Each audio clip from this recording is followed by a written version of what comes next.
It's time again for Talking Trade, sponsored by MMAC's World Trade Association and Michael Best Strategies.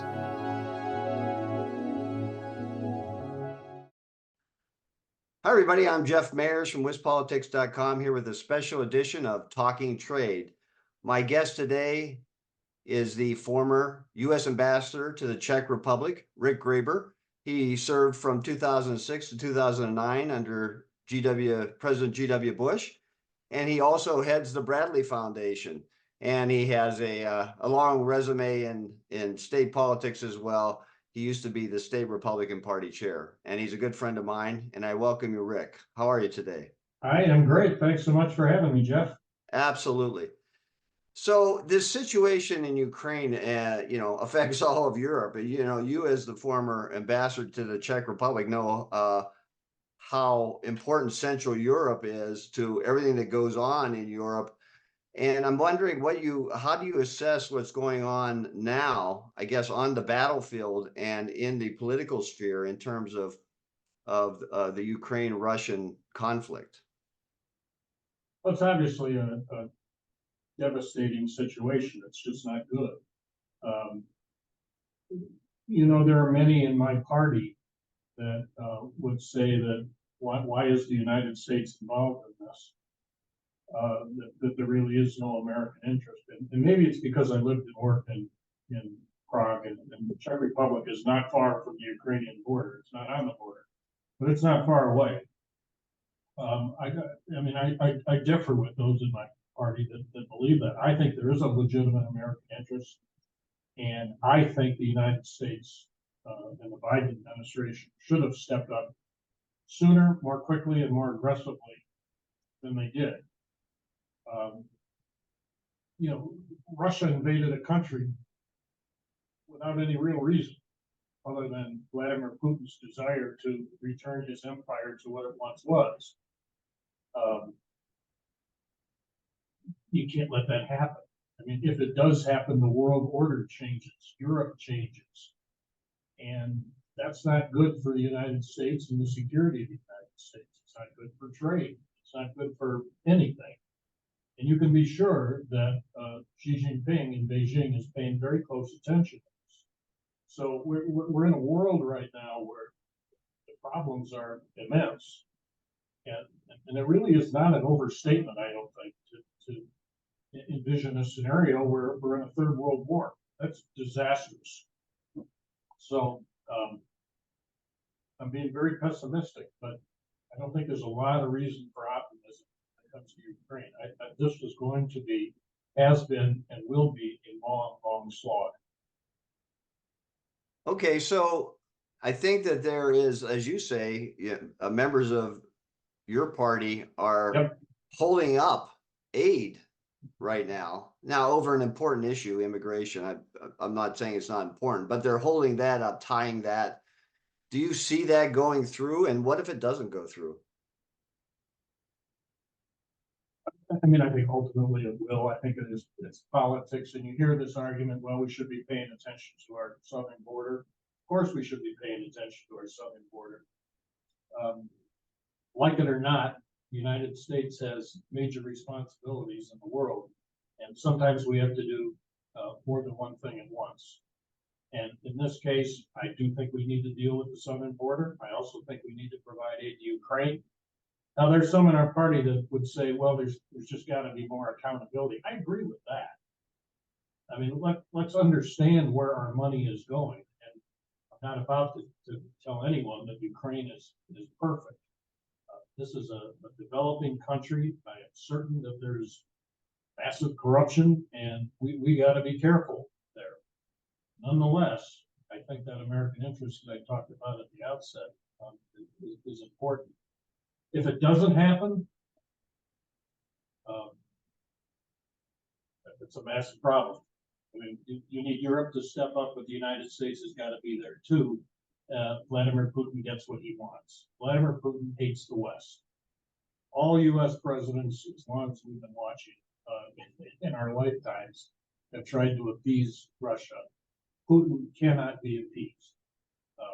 And I learned that during my time in Prague with with George Bush's missile defense system. He cannot be appeased, and no matter what you do, that he's going to try to further his best interests. So that's not good for the world if further aid is withheld. United States aid is withheld from Ukraine.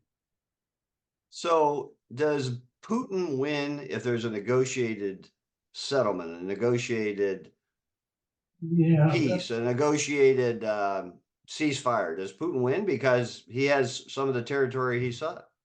Maybe. I mean, for me, it's hard to see the end game right now.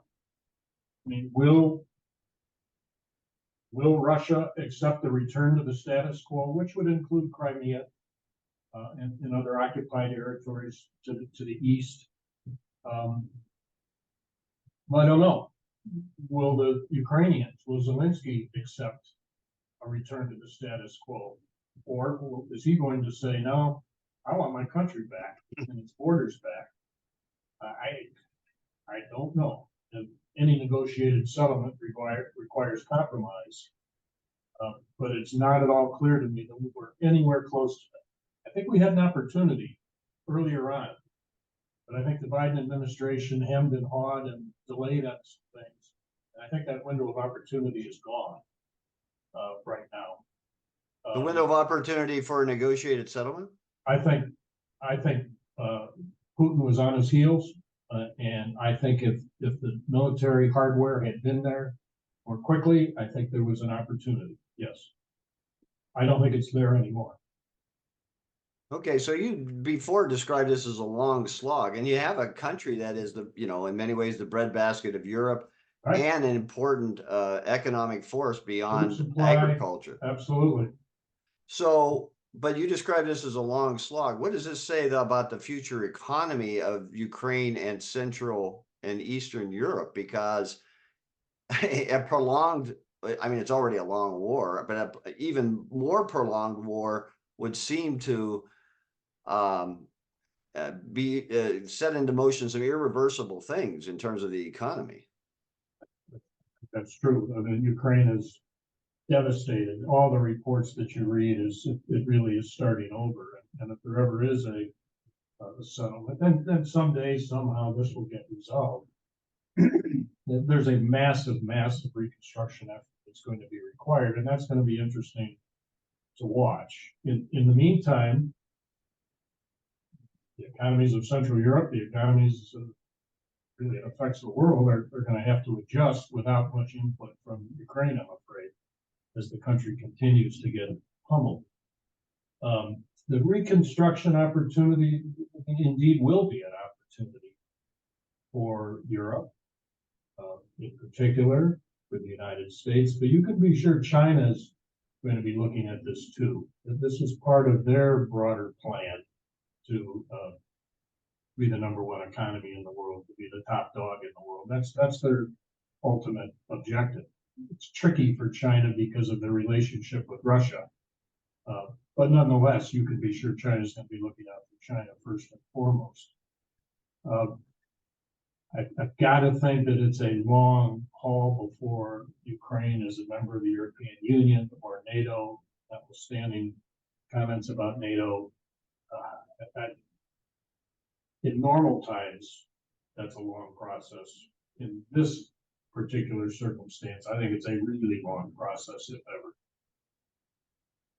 So I just have to end with this. Your the threat of Putin, but more the threat of the threat of Chinese ambition, I guess. Yes. So there's a lot of intrigue there. So I'm wondering, do you agree with what the tactics that under Trump and now under Biden to raise tariffs and to have some economic warfare with China?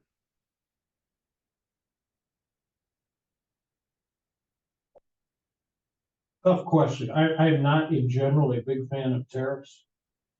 I think you've got to let the free market operate. In the case of China, sanctions, perhaps. If there are tariffs, I'm hemming and hawing on this. I would hope that they'd be a temporary weapon.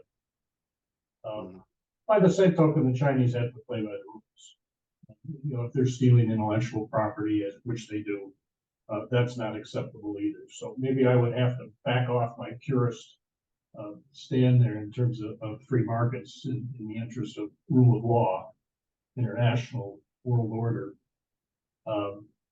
But China's a massive threat. China and Russia continue to be primary adversaries to the West and to the freedoms that we've cherished for so long. These are tough questions, and it doesn't matter if you're a Republican administration or a Democratic administration, you got to deal with them. I think in general, Ronald Reagan was right, though. You achieve peace through strength. And right now, we do not appear strong on the world stage. And something's got to be done about that. If you do appear strong, well, then miraculously, you find people like Putin and Xi Jinping reacting accordingly and backing off on things they might otherwise have tried to do. Well, thank you, Rick Graber, for the long view and for commenting and assessing the situation in Ukraine right now from your past experiences and U.S. Ambassador to the Czech Republic. I thank you very much for being part of Talking Trade, and we'll see you next time, everybody.